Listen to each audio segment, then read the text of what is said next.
Before Leo DiCaprio was one of the biggest movie stars in the world, he got his big break on TV in Growing Pains, but would eventually find his way on another sitcom, Roseanne.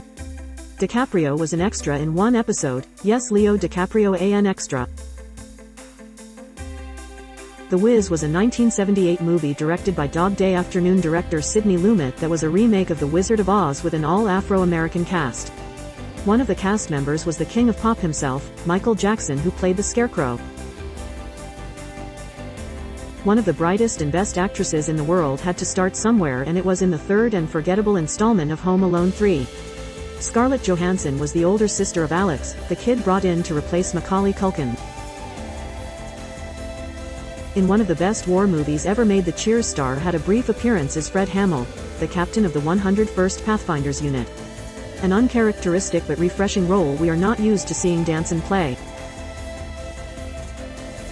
Before winning his first Oscar, Ben Affleck played a basketball player in the theatrical version of Buffy the Vampire Slayer.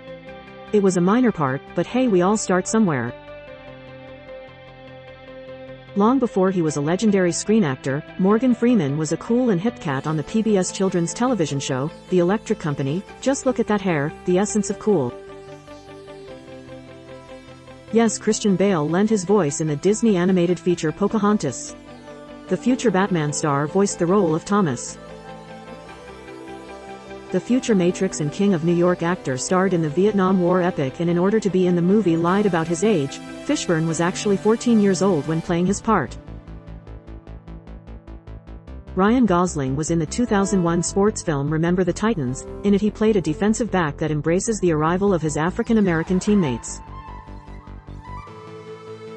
Terrible horror film Leprechaun was the big break, so to speak, for future Friends star Jennifer Aniston. The plot of this forgettable movie is an enraged leprechaun torments a family he believes stole his pot of gold. Michael B. Jordan had a recurring role in the brutal and honest look at the war on drugs in the landmark series The Wire. Jordan would feature in 12 episodes before his character was shot to death in a final and brutal manner by his own friends. The cult classic Being John Malkovich has many cameos. One of the most unexpected was that of Brad Pitt, who played himself in the movie about the mind of the famed actor. In one of the 21st century's most underrated movies, future 007 star Daniel Craig gets lost in the film about a hitman who avenges his wife and son's death in a brilliant Depression-era mob movie. It's easy to forget Craig's role was pivotal in the film, as he is second fiddle to the likes of Tom Hanks, Jude Law, and a little guy named Paul Newman. As if we needed another reason to rewatch the cult classic, but Seth Rogen has a bit part in the film about a young man who is lured to crime by an imaginary bunny. At the height of his Breaking Bad fame, Bryan Cranston raked in some cash by playing Joe Brody in the 2014 remake of The Monster from Japan. In 1994, a young Jake Gyllenhaal guest starred alongside Robin Williams in the critically acclaimed cop drama about the Baltimore City Homicide Unit.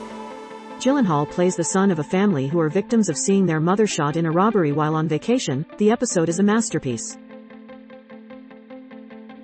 Benicio del Toro declined the role of Darth Maul in Episode 1 but later appeared as DJ, a stuttering thief in The Last Jedi.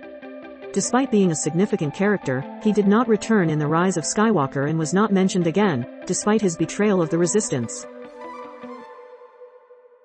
It's hard to remember that one of the biggest members of the Brat Pack was in the animated cult classic, Transformers the movie.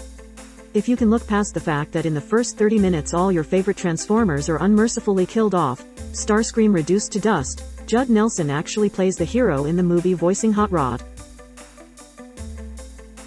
The famed superstar made a cameo appearance as Waterpark Girl, and had various catchphrases in the third installment of the Spy Kids saga.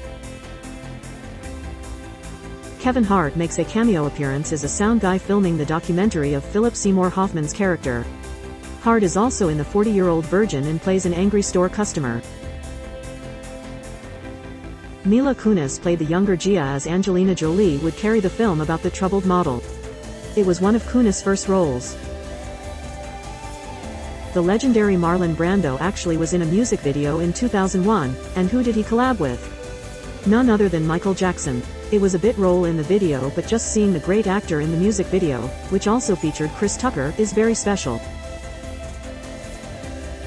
One would never think that The Godfather 2, Goodfellas, and Heat star would ever do a kids movie, but De Niro began his series of "Do It for the Money" films in The Adventures of Rocky and Bullwinkle, where he plays the villain. Before he took over The Tonight Show from Jay Leno, Jimmy Fallon had a guest appearance on the acclaimed World War II drama Band of Brothers playing 2nd Lieutenant George C. Rice, who was bringing supplies to the men of Easy Company.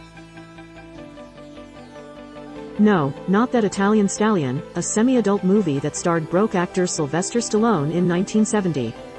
The film is a cult classic as the future Rocky star is in various adult scenes, full frontal.